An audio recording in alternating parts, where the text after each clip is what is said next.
Hello everyone welcome to B Tech medicine. ഇന്നത്തെ ഈ സെഷനിൽ നമ്മൾ അനലോഗ് സർക്യൂട്ട്സിന്റെ പ്രീവിയസ് ക്വസ്റ്റ്യൻസ് ഡിസ്കഷൻ ആണ്. മോഡ്യൂൾ 2 ജൂൺ 2023 ലാസ്റ്റ് ചോദിച്ച ഒരു 6 മാർക്സിന്റെ ക്വസ്റ്റ്യൻ ആണ് നമ്മൾ ഇന്നത്തെ ഈ സെഷനിൽ ഡിസ്കസ് ചെയ്യുന്നത്. ഇത് റിപ്പീറ്റ് ചെയ്ത് ചോദിക്കുന്ന ഒരു ക്വസ്റ്റ്യൻ ആണ്.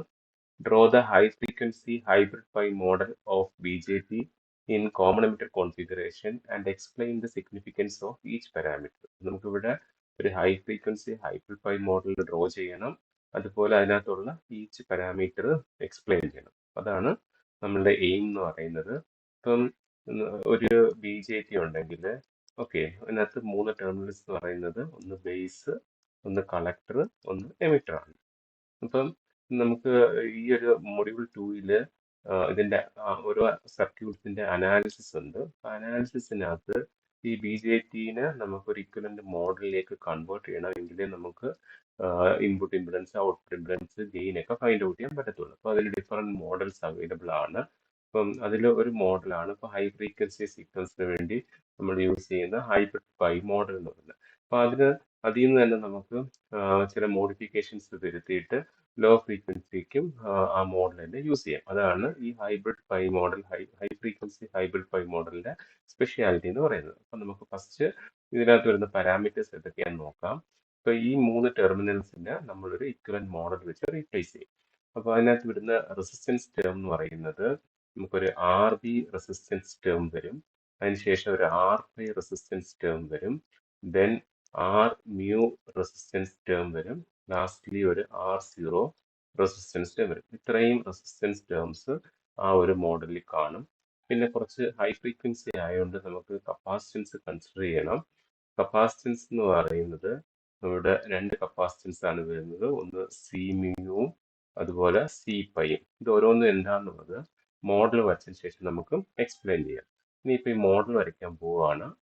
അതിൽ നമുക്കറിയാം ബേസ്, കളക്ടർ, എമിറ്റർ, ഇങ്ങനെയാണ് 3 ടെർമിനൽസ് വരുന്നത്.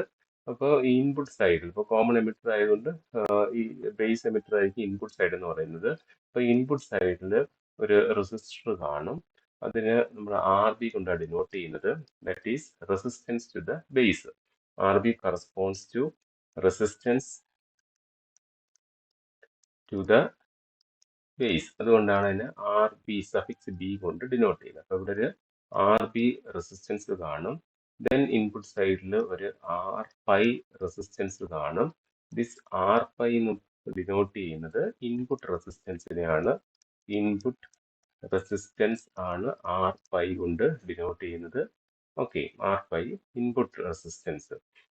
നമ്മൾ 2 റെസിസ്റ്റൻസ് വരച്ചു. ഇനി നെക്സ്റ്റ് വരുന്നതെന്ന് പറയുന്നത് കപ്പാസിറ്റൻസ് ആണ്. അപ്പം ഈ R പൈക്ക് പാരലായിട്ട് ഒരു കപ്പാസിറ്റൻസ് വരും. അത് R പൈക്ക് പാരലായിട്ട് എന്തായാലും വരുന്നത് C പൈ ആയിട്ട് വരും. ഓക്കെ, ഒരു കപ്പാസിറ്റൻസ് C പൈ വാല്യൂ വരും.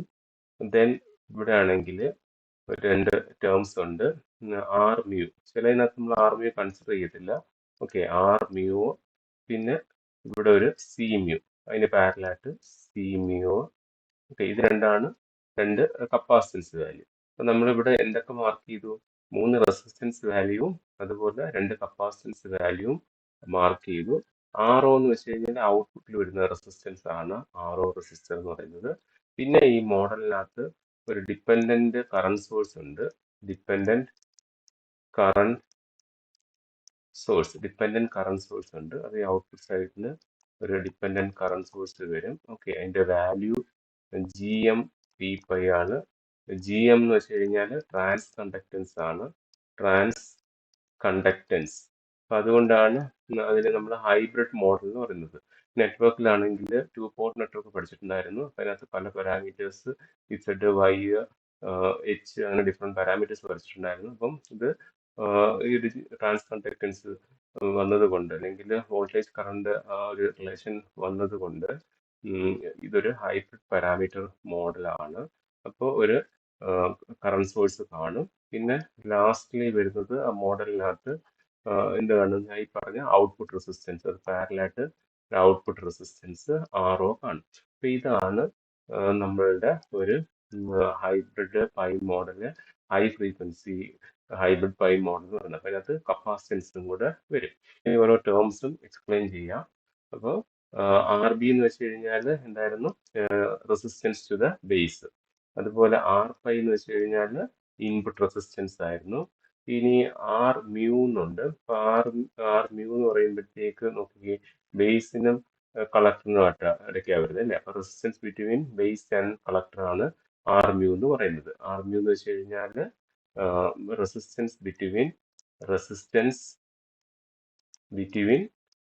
Base and collector, base and collector, അല്ലെങ്കിൽ അതിന് നമ്മൾ ടെർമിനൽ റെസിസ്റ്റൻസ് എന്നും പറയും. ഓക്കെ. ഇനി ആർ ഒ എന്ന് വെച്ച് കഴിഞ്ഞാൽ നമ്മുടെ ഔട്ട്പുട്ട് റെസിസ്റ്റൻസ് ആണ്. ഔട്ട്പുട്ട് റെസിസ്റ്റൻസ് അതിൻ്റെ വാല്യൂ വെരി ഹൈ വാല്യൂ ആയിരിക്കും. നമുക്കറിയാം ട്രാൻസിസ്റ്ററിൻ്റെ output characteristics. Okay, I C versus V C വരുമ്പോഴത്തേക്ക് ഇങ്ങനെ ഫ്ലാറ്റ് ആയിട്ട് പോകും. ഹൈ ഇതിൽ നമുക്കിങ്ങനെ ഫ്ലാറ്റ് ആയിട്ട് അതിൻ്റെ output different I B values കിട്ടുന്നത്. അപ്പോൾ അതിൻ്റെ റീസൺ എന്ന് വെച്ച് കഴിഞ്ഞാൽ ഒരു ഹൈ റെസിസ്റ്റൻസ് ഓഫർ ചെയ്യും. ആ ഹൈ റെസിസ്റ്റൻസിനെയാണ് നമ്മൾ ആർ കൊണ്ട് ഡിനോട്ട് ചെയ്യുന്നത്. അപ്പോൾ നമ്മളെ ക്വസ്റ്റിനകത്ത് ഈ മോഡൽ വരയ്ക്കണമെന്നുണ്ടായിരുന്നു. അതുപോലെ സിഗ്നിഫിക്കൻസ് ഓഫ് ഈച്ച് പാരാമീറ്ററും പറയണമായിരുന്നു. അപ്പം നമ്മളിവിടെ റെസിസ്റ്റൻസിൻ്റെ എല്ലാം അതിൻ്റെ സിഗ്നിഫിക്കൻസ് പറഞ്ഞു. ആർ ബി എന്ന് വെച്ച് കഴിഞ്ഞാൽ ബേസ് റെസിസ്റ്റൻസ് ആണ്. ആർ പൈ എന്ന് വെച്ചാൽ ഇൻപുട്ട് റെസിസ്റ്റൻസ് ആണ്. ആർ മ്യൂ എന്ന് വെച്ച് കഴിഞ്ഞാൽ ബേസിനും കളക്ടറിനും ക്രോസുള്ള റെസിസ്റ്റൻസ് അല്ലെങ്കിൽ ടെർമിനൽ റെസിസ്റ്റൻസ് ആണ്. ആർ ഒ എന്ന് വെച്ച് കഴിഞ്ഞാൽ എന്താണ് ഔട്ട്പുട്ട് റെസിസ്റ്റൻസ് ആണ്. അതിൻ്റെ വാല്യൂ എന്ന് വെച്ച് കഴിഞ്ഞാൽ വെരി ഹൈ വാല്യൂ ആണ്. ഇനി നമുക്ക് ഇവിടെ ആർ പൈക്ക് പാരലായിട്ട് ഒരു സി പൈയും അതുപോലെ ആർ മ്യൂവിന് പാരലായിട്ട് ഒരു സി മ്യൂവും നമ്മൾ ഡ്രോ ചെയ്തിട്ടുണ്ട് ഹൈ ഫ്രീക്വൻസിയിൽ. അതിൽ ഈ സി മ്യൂ കറസ്പോണ്ട് ചെയ്യുന്നത് ജംഗ്ഷൻ കപ്പാസിറ്റൻസിനെയാണ് അത് ഡിനോട്ട് ചെയ്യുന്നത്. ജംഗ്ഷൻ കപ്പാസിറ്റൻസിനെയാണ് അത് ഡിനോട്ട് ചെയ്യുന്നത്. നെക്സ്റ്റ് സി മ്യൂ ഉണ്ട്. അപ്പോൾ സി മ്യൂ എന്ന് വെച്ച് കഴിഞ്ഞാൽ ഡിഫ്യൂഷൻ കപ്പാസിറ്റൻസിനെയാണ് ഡിനോട്ട് ചെയ്യുന്നത്. Diffusion capacitance. Okay, diffusion capacitance നമ്മൾ എസ് എസ് ബിയിലൊക്കെ പഠിച്ചിട്ടുണ്ട്. ജംഗ്ഷൻ കപ്പാസിറ്റൻസ്, ഡിഫ്യൂഷൻ കപ്പാസിറ്റൻസ് ഒക്കെ ട്രാൻസിസ്റ്ററിന്റെ അതിൽ ജംഗ്ഷൻ കപ്പാസിറ്റൻസ് അല്ലെങ്കിൽ എയർലി എഫക്റ്റ് പഠിച്ചിട്ടുണ്ടായിരുന്നു. Early effect. അപ്പോൾ അതിനെ നമ്മൾ ഡിനോട്ട് ചെയ്യാൻ വേണ്ടി യൂസ് ചെയ്യുന്ന ഒരു പാരാമീറ്റർ ആണ് സി മ്യൂ എന്ന് പറയുന്നത്. ഡിഫ്യൂഷൻ കപ്പാസിറ്റൻസിനെ ഡിനോട്ട് ചെയ്യാൻ യൂസ് ചെയ്യുന്നതാണ് സി പൈ എന്ന് പറയുന്നത്. അപ്പം ഈ മോഡലിനകത്ത് നമ്മൾ സി പൈയും സി മ്യൂവിൻ്റെയും സിഗ്നിഫിക്കൻസ് പറഞ്ഞു.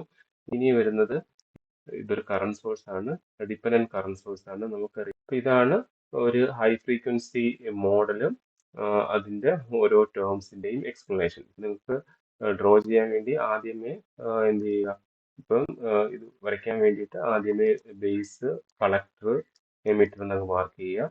ഇൻപുട്ട് സൈഡിൽ എന്തുണ്ട്, ഒരു ആർ പി റെസിസ്റ്റർ ഉണ്ട്, അത് മാർക്ക് ചെയ്യുക. അതുപോലെ ഇൻപുട്ട് സൈഡിൽ ആർ പൈ റെസിസ്റ്റൻസ് ഉണ്ട്, അതിന് പാരലായിട്ട് ഒരു കപ്പാസിറ്റൻസ് സി പൈ ഉണ്ട്. ഇവിടെ ആണെങ്കിൽ പാരലായിട്ട് ഒന്നെങ്കിൽ ഇവിടെ എന്തുണ്ട് ആർ മ്യൂ ഉണ്ട്, അതിന് പാരലായിട്ട് സി മ്യൂ ഉണ്ട്. ഇനി ഔട്ട്പുട്ട് സൈഡ് വരുമ്പോഴത്തേക്ക് ഇവിടെ ഒരു കറണ്ട് സോഴ്സ് ഉണ്ട്, ഡിപ്പെൻഡന്റ് കറണ്ട് സോഴ്സ് ഉണ്ട്. ഇവിടുത്തെ വോൾട്ടേജ് വി പൈ ആണ്, അതിന് ഡിപ്പെൻഡ് ചെയ്യുന്ന G M V pi transconductance വരുന്ന കറണ്ട് സോഴ്സ് ഉണ്ട്. അതിനുശേഷം ഔട്ട്പുട്ടിൽ ഒരു റെസിസ്റ്റർ ആർ ഒ റെസിസ്റ്റർ ഉണ്ട്, അത് ബേസ് കറണ്ടിനെ ലിമിറ്റ് ചെയ്യാൻ വേണ്ടി നമ്മൾ യൂസ് ചെയ്യുന്നതാണ്. ഇതാണ് ഒരു high frequency hybrid pi model എന്ന് പറയുന്നത്. ഈ സി പൈൻ്റെ വാല്യൂ എന്ന് പറയുന്നത് ലെസ് ദാൻ 1 പൈക്കോ ഫാരഡ് ആണ്. സി മ്യൂവിൻ്റെ വാല്യൂ പൈക്കോ ഫാരഡും സി മ്യൂവിൻ്റെ value less than pico farad ആയിരിക്കും. അതിൻ്റെ റേഞ്ച് എല്ലാം ചോദിക്കുകയാണെങ്കിൽ അത് എഴുതിയിരിക്കുക. ആർ സീറോൻ്റെ വാല്യൂ വെരി ഹൈ വാല്യൂ ആയിരിക്കും. അതുപോലെ ആർ ബിയുടെ വാല്യൂ വെരി സ്മോൾ വാല്യൂ ആയിരിക്കും. ഓക്കെ, ഇനി ഇതിൻ്റെ ഒരു സ്പെഷ്യാലിറ്റി എന്ന് വെച്ച് കഴിഞ്ഞാൽ എക്സാംസിന് ഹൈ ഫ്രീക്വൻസി പോലെ നമുക്ക് ലോ ഫ്രീക്വൻസിയും ഹൈബ്രിഡ് പൈ മോഡൽ ചോദിക്കാം. അപ്പോൾ ഇതിൽ നിന്നാണ് നമ്മൾ ഈ low frequency low frequency mid frequency hybrid pi model. Okay, അതിനകത്ത് നമ്മൾ കപ്പാസിറ്റൻസ് കൺസിഡർ ചെയ്യത്തില്ല. ഓക്കെ, ലോ ഫ്രീക്വൻസി വരുമ്പോൾ കപ്പാസിറ്റൻസ് കൺസിഡർ ചെയ്യത്തില്ല. അപ്പോൾ കപ്പാസിറ്റൻസ് വാല്യൂ എന്തായിട്ട് എടുക്കും, 0 ആയിട്ട് എടുക്കും. അതുപോലെ ആർ ബി എന്ന് വെച്ച് കഴിഞ്ഞാൽ ഓൾറെഡി പറഞ്ഞായിരുന്നു സ്മോൾ വാല്യൂ ആണ്, സ്മോൾ വാല്യൂ. അപ്പോൾ അത് നമുക്ക് അതിനെ നിഗ്ലക്ട് ചെയ്യാം. അപ്പോൾ ഇതിൻ്റെ ലോ ഫ്രീക്വൻസി ഇവിടെ വരയ്ക്കുകയാണ്. Low frequency hybrid pi model, hybrid pi model. ഇതുപോലെ തന്നെ ബേസ്, കളക്ടർ, എമിറ്റർ ഡ്രോ ചെയ്യുക. നമുക്ക് ആർ ബിനെ ഡിക്ലക്ട് ചെയ്യാം. പിന്നെന്തുണ്ട്, ഒരു ആർ പൈ ഉണ്ട്, ഇൻപുട്ട് റെസിസ്റ്റൻസ് ആർ പൈ ഉണ്ട്, കപ്പാസിറ്റൻസ് എല്ലാം 0 കൊടുക്കുക. അപ്പം സി പൈ 0 കൊടുക്കുക, സി മ്യൂ 0 കൊടുക്കുക. അപ്പോൾ അതിന് എഫക്റ്റ് ഇല്ല. അപ്പോൾ ഈ സി പൈ ഇല്ല. ഈ സി മ്യൂനെ നമ്മൾ 0 ആക്കിയപ്പോഴത്തേക്ക് എഫക്റ്റും ഇല്ല. അപ്പോൾ ഈ ഒരു ടേമും പോയി. ഇതിനകത്ത് നമ്മൾ ചെയ്യുന്ന കപ്പാസിറ്റൻസിനെ കൺസിഡർ ചെയ്തില്ല. അപ്പം ഈ സി മ്യൂ ഇല്ല, സി മ്യൂ ഇല്ല. അതുപോലെ ആർ ബി എന്ന് പറയുന്നത് സ്മോൾ വാല്യൂവിൻ്റെ ആർ ബി നമ്മൾ കൺസിഡർ ചെയ്തില്ല. ഈ സി മ്യൂ ഇല്ല. ഓക്കെ, ആർ പൈനെ നമ്മൾ അതിനെ നെഗ്ലക്ട് ചെയ്യാം, ഇതിനെ നെഗ്ലക്ട് ചെയ്യാം. അപ്പം ബാക്കി റിമൈനിങ് വരുന്നത് എന്താണ്? അതാണ് ഈ low frequency hybrid pi model എന്ന് പറയുന്നത്. എന്തൊക്കെ കാണത്തുള്ളൂ ഇവിടെ? ഇത് നെഗ്ലക്ട് ചെയ്തു, അപ്പോൾ ആർ പൈ മാത്രം വരും. പിന്നെ ഈ ഒരു പാത്ത് ഇല്ല. ഔട്ട്പുട്ട് സൈഡ് വരുമ്പോഴത്തേക്ക് ഇവിടെ ഒരു ജി എം വി പൈ ഉണ്ട്. ജി എം വി പൈ ആയതുകൊണ്ടാണ് അതിന്റെ ഹൈബ്രിഡ് പൈ മോഡൽ എന്ന് പറയുന്നത്. ഔട്ട്പുട്ടിൽ എന്തുണ്ട്? ഒരു R0 റെസിസ്റ്റർ ഉണ്ട്, R0 റെസിസ്റ്റർ. ഇവിടെ വോൾട്ടേജ് വി പൈ. ഓക്കെ, ഇതാണ് ഇതിന്റെ low frequency hybrid pi model എന്ന് പറയുന്നത്. ഇതിനകത്ത് നമ്മൾ കുറച്ച് കണ്ടീഷൻസ് അപ്ലൈ ചെയ്യും. ലോ ഫ്രീക്വൻസി പറയുമ്പോഴത്തേക്ക് കപ്പാസിറ്റൻസ് നമ്മൾ 0 ആയിട്ട് എടുക്കും. ഓക്കെ, കപ്പാസിറ്റൻസ് 0 ആയിട്ട് എടുക്കുമ്പോഴത്തേക്ക് ഈ ഒരു ഹൈ ഫ്രീക്വൻസി മോഡല് ഈ ഒരു ഫോമിൽ വരും. This is the low frequency equivalent hybrid pi model, which consists of input voltage V pi, input resistance R pi, dependent current source GM V pi and output resistance RO. അതുപോലെ emitter എന്ത് ചെയ്യണം? Ground ചെയ്യണം. Okay, ഇവിടെ emitter ground ചെയ്യണം. ഇതാണ് ഈ ഒരു ഏരിയയിൽ ചോദിക്കാവുന്ന ടോപ്പിക്സ് എന്ന് പറയുന്നത്. ഒന്ന് ഈ ഹൈ ഫ്രീക്വൻസി ഹൈബ്രിഡ് പൈ മോഡലാണ്. അപ്പോൾ അത് നമ്മൾ എക്സ്പ്ലെയിൻ ചെയ്തു. അതിൻ്റെ ഒരു മോഡിഫിക്കേഷൻ ആയിട്ട് തന്നെ നമുക്ക് ആ സെയിം മോഡലിൽ തന്നെ we can apply low frequency also. This is the equivalent low frequency hybrid pi model. നിങ്ങൾക്ക് ഈ വീഡിയോ യൂസ്ഫുൾ ആയെങ്കിൽ തീർച്ചയായും ലൈക്ക് ചെയ്യുക, ഫ്രണ്ട്സിലേക്ക് കൂടെ ഷെയർ ചെയ്ത് കൊടുക്കുക. Thank you. B Tech medicine.